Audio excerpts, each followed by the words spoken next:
एवं जो हमारी पूरी टीम है और यहाँ उपस्थित आप सभी को जो दूर दराज से मध्य प्रदेश के कोने कोने से यहाँ आए हैं, आप सभी को हम क्रांतिकारी सलाम करते हैं। आज का जो घोषणा पत्र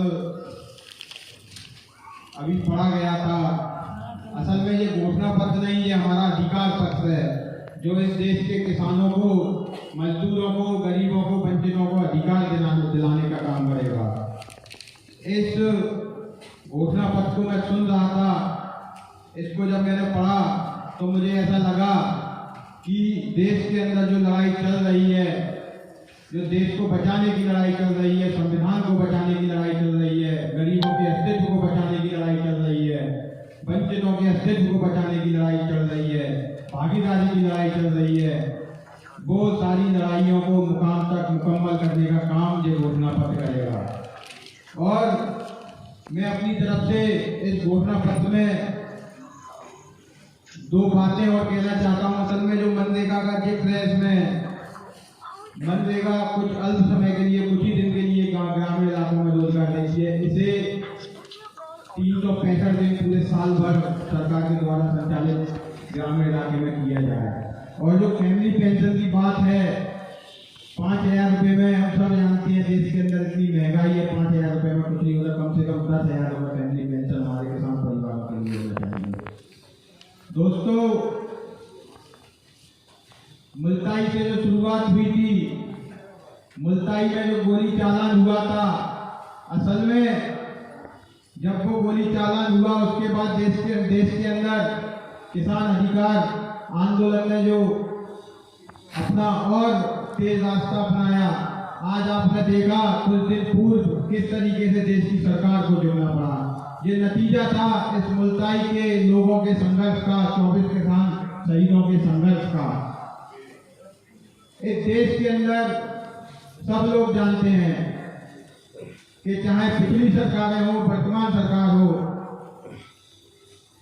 उन्होंने हमेशा से ही दमनकारी नीति को अपनाया है। गरीबों को, वंचितों को कुचलने का काम किया है, किसानों को, मजदूरों को कुचलने का काम किया है। ये देश किसी भी सरकार के निजी एजेंडे से नहीं चलता। ये देश संविधान और संविधान में बढ़ने बातों से चलता है, लिखित जो बातें उनसे चलता है। आज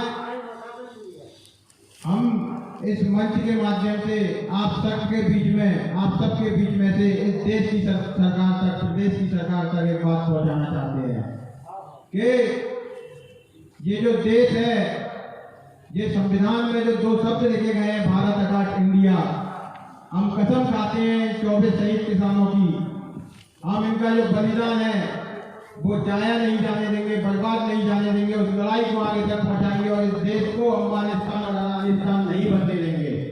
ये देश संविधान में जो लिखा है उसी नाम से संचालित होगा और जो आप व्यवस्थाएं चला रहे हैं संविधान के विरुद्ध, वो आपको बंद करना पड़ेंगे।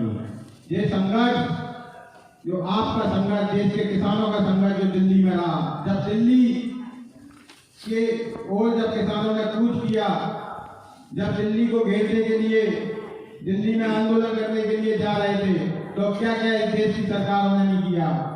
जनवरी का महीना है, दिसंबर जनवरी में बहुत गर्मी और सर्दी रहती है, और दिल्ली की सर्दी तो आप सब लोग जानते ही हैं। किस तरीके से रास्ते खोदे गए, सड़कें उखाड़ी गई, कीलें ठोकी गई, तार फेंसिंग की गई, करंट चलाया गया और ठंडे पानी की बौछारें बड़ी सर्दी में हमारे किसानों पर की गई। लेकिन हम लोग, हमारे देश के किसान डटे रहे और इस लड़ाई को मुकम्मल किया, उस जगह तक पहुंचाया कि इस देश की सरकार को झुकना पड़ा। इस देश के अंदर तमाम सारे ऐसे मसले हुए हैं। वर्तमान सरकार की हम बात करें, बात तो उसी की करना पड़ेगी, सत्ता में वो लोग हैं, दूसरों की तो हम कर नहीं सकते।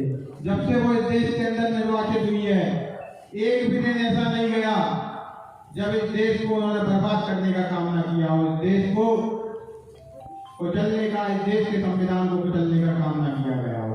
चाहे वो सीए एनआरसी का मसला हो, आर्टिकल 14 को 1921 को इन्होंने बर्बाद करने का काम किया, चाहे वो कश्मीर का मुद्दा हो, इन्होंने ऐसे प्रावधान, ऐसे संशोधन इस देश के संविधान में किए जो अधिकार संसद को नहीं थे, वो अधिकार संसद को दिलाया और कश्मीर के अंदर उन्होंने इतना बड़ा केस किया।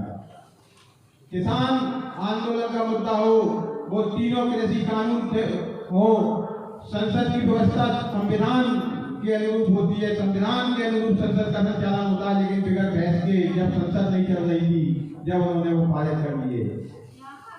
जब एक देश के अंदर किसानों के साथ साथ मजदूर अपने अधिकार मांग रहे थे, जब 44 मजदूर कानून उन्होंने रद्द कर दिया और 4 नए कानून लेके आए, 12 घंटे का लेबर इन्होंने कर दिया, जो संविधान के बिल्कुल विपरीत है। दोस्तों, कुल मिलाकर बात इतनी है, जो 3 कानून वापस हुए हैं, इस देश की सरकार को झुकना पड़ा कि आप सभी का संघर्ष था, देश के किसानों का, मजदूरों का संघर्ष था, इस संघर्ष को रुकने देना नहीं है। अभी एमएसपी पर बात करनी है, बिजली के जो दर है उन पर बात करनी है। संघर्ष अभी लंबा है। संविधान के अंदर जो हम की भावना, उस हम को बर्बाद करने का इन्होंने काम किया है। जो उस हम को बर्बाद करने का इन्होंने कैसे काम किया है, इस देश के अंदर जो इस देश के प्रधानमंत्री हैं वो ये समझते हैं कि सिर्फ और सिर्फ मैं भारत का प्रधानमंत्री और गृह मंत्री, मैं भारत का गृह मंत्री करके। मुख्यमंत्री जो है इस सरकार के जो तमाम सारे मुख्यमंत्री हैं, इनकी जो पार्टी को मैं भारत के मुख्यमंत्री से अपनी बात चालू करता है, उस हम की भावना को उन्होंने तोड़ने का काम किया है। वो हम की भावना जो देश के किसानों को, मजदूरों को अधिकार दिलाने का काम करती है, जो हम की भावना जो हमारे गरीबों को, वंचितों को इस देश में भागीदारी की बात करती है, उस हम की भावना को तोड़ने का काम किया है। तो दोस्तों, आज जो शहीद किसानों का जो स्मृति सम्मेलन है, ये संकल्प का सम्मेलन भी है। संकल्प के सम्मेलन में आप संकल्प लीजिए और प्रतिबद्धता लीजिए कि जो लड़ाई अभी बाकी है उसको हम आगे बढ़ाएंगे और इस देश में जो कुरीतियां चल रही हैं उन कुरीतियों को बंद करवाएंगे। इस देश की सरकार को आईना दिखाएंगे, उनकी असली औकात दिखाएंगे। पंजाब चुनाव है, पंजाब में किस तरीके से प्रधानमंत्री को भागना पड़ा। पंजाब है, उत्तर प्रदेश है, उत्तराखंड है, मणिपुर है, गोवा है। प्रतिबद्धता लीजिए कि आपके साथ जितने साथी इन राज्यों में रहते हैं उनसे कहिए कि इस दमनकारी सरकार को हटाना है, इस गरीबों की विरोधी सरकार को हटाना है, किसानों की विरोधी सरकार को हटाना है और 2024 में इस देश से इनको उखाड़ फेंकने का संकल्प लीजिए। जब हमारे अस्तित्व बचेंगे, हमारे गरीब बचेंगे, मजदूर बचेंगे, किसान बचेंगे।